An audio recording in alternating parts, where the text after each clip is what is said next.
Carolina Pazeto, sou psicóloga, hoje eu sou gerente de projetos do Instituto Ayrton Senna há 1 ano e meio e eu trabalhei no governo de Minas e de São Paulo, todos na Secretaria de Estado. Em Minas Gerais eu fui empreendedora pública, então uma carreira lá diferenciada, e aqui eu fui assessor técnico de gabinete, em Minas 2 anos e aqui em São Paulo 1 ano. Todos na educação. Então, em Minas, esse cargo de empreendedor público, ele tem um processo diferenciado, né? Então, lá a gente tinha um processo seletivo, então era uma vaga divulgada, e aí tinha um processo seletivo com uma empresa terceirizada, de RH, então eu mandei meu currículo e aí eu participei de avaliação por essa empresa, teste psicológico, e aí depois por avaliação do RH, do Escritório de Prioridades Estratégicas, que era o órgão que eu estava candidatando, que era um órgão ligado ao governador. Lá no escritório tinha um comitê que validava e aí a minha candidatura, e também tinha uma régua salarial, porque a ideia dessa carreira era trazer gente do mercado para trabalhar no governo. Então tinha esse perfil de meio que consultor e tinha gente já da secretaria mesmo, gente de carreira que candidatava para ser empreendedor, porque também tinha um diferencial no salário, mas a maioria era gente de fora, com essa pegada de gestão de projetos, de foco em resultado. E aí, então, a partir do comitê, eles faziam a proposta salarial e foi isso, né? Esse cargo é uma carreira que é baseada numa experiência, acho que do Chile,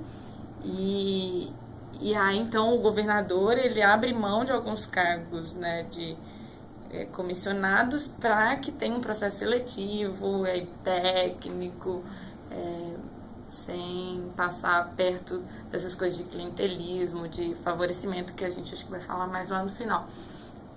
Então, era uma coisa totalmente organizada. Aqui em São Paulo, já não teve todo esse processo, mas então eu conhecia pessoas que trabalhavam na secretaria, e aí eu tinha o interesse de vir para cá, eles apresentaram meu currículo tinha um diferencial técnico, né, de fazer parte do projeto de Minas, que era um projeto reconhecido na época, que Minas era 3 IDEBs consecutivos do primeiro lugar, né, no ensino fundamental, e aí então a secretaria daqui queria aplicar alguma coisa parecida, e também por essa minha experiência em gestão de projetos, né, então acho que o cargo comissionado, ele tem que trazer um diferencial que você não consegue por concurso, e aí gestão de projetos, essa especificidade era um diferencial.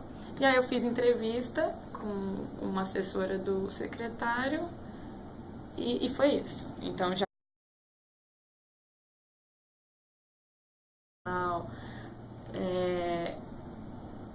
então eu acho que aí, não sei o quanto era do meu cargo, o quanto também era do meu perfil, né, de ser muito mais jovem que a maioria daquelas pessoas, o quanto é uma pessoa que chega de fora, né, também, e não por concurso. Então assim, a gente sofria esses desafios, sim.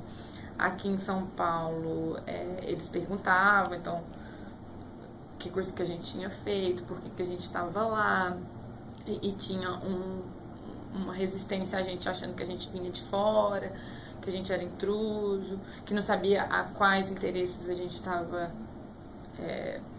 cumprindo ou estava representando lá dentro. Então, tinha um desafio, tinha um pé atrás, sim, e acho que de algumas pessoas também se sentindo que a gente estava roubando espaço, né, que a gente já chegava ganhando mais, então isso é bizarro também, né, porque todo mundo sabia meu salário, né, nos 2 trabalhos, porque eu jogava lá no Transparência e sabia, e aí como você lida com isso, né, é desafiador. E aí é legal que no meu caso, nos 2 eu tinha coisa pra falar, mas eu tô aqui por causa disso, eu tenho esse background técnico, essa experiência, essa expectativa, não sou amigo de ninguém, não tô aqui por causa disso. Em Minas eu tinha uma facilidade maior por causa do processo seletivo mais estruturado. Aqui não, então foi mais difícil, sim. Mas aí a gente conseguiu se conectar e também fazer relações legais com pessoas concursadas e até entender então o lado delas, o que elas tinham de medo da gente. Acho que tinha muito um medo aqui, uma fantasia, né, de privatização da educação. Então, o que a gente estava lá endereçando, né? A Secretaria de São Paulo é uma secretaria muito aberta a gente de fora, parceiro, instituto. Então, de alguma forma, eu acho que eles testavam até que ponto a gente estava ligado a essas pessoas ou não. E aí você vai mostrando o seu trabalho e eles vão vendo que não, você está aqui por você está aqui pela proposta, né?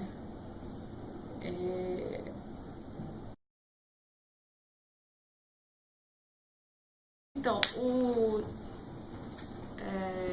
no meu caso foram lideranças tranquilas, assim, eu tive experiência tanto então de liderar pessoas da mesma carreira, então também em Minas de empreendedor, e aí, talvez isso facilitasse, né? Então pessoas também que tinham vindo de fora. E aí eu acho que o desafio, na verdade, é como conectar então com pessoas da carreira, né? Também, porque senão a gente se fecha nesse mundo de só gente de fora, só gente. E não, a burocracia é importante, entender a máquina é importante. Aqui em São Paulo não tinha muito essa questão de liderança. A gente tinha uma gestão que me achava lindo todo mundo fazer tudo. Então não tinha muito isso.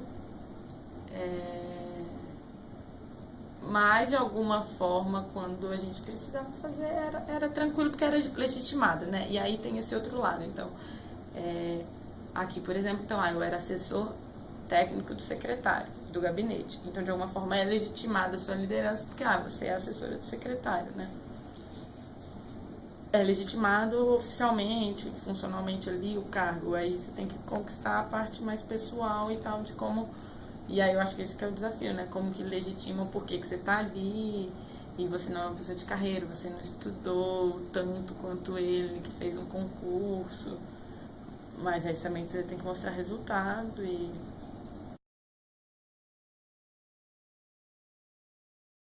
então, lá em Minas, sim. Então, na estrutura do escritório, a gente tinha um plano de trabalho, então a gente definia metas, e eram metas básicas, como, por exemplo, a minha meta era 80% das crianças alfabetizadas na idade certa.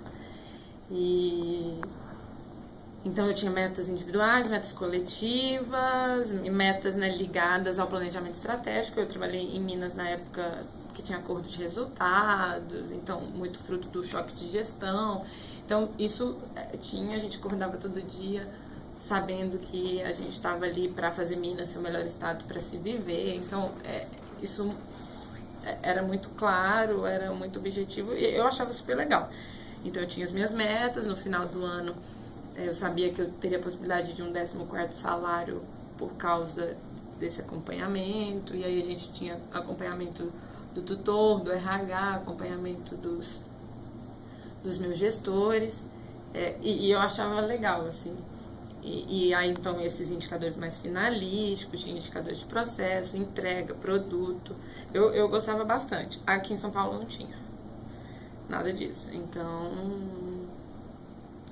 não tinha. Aqui era mais tranquilo.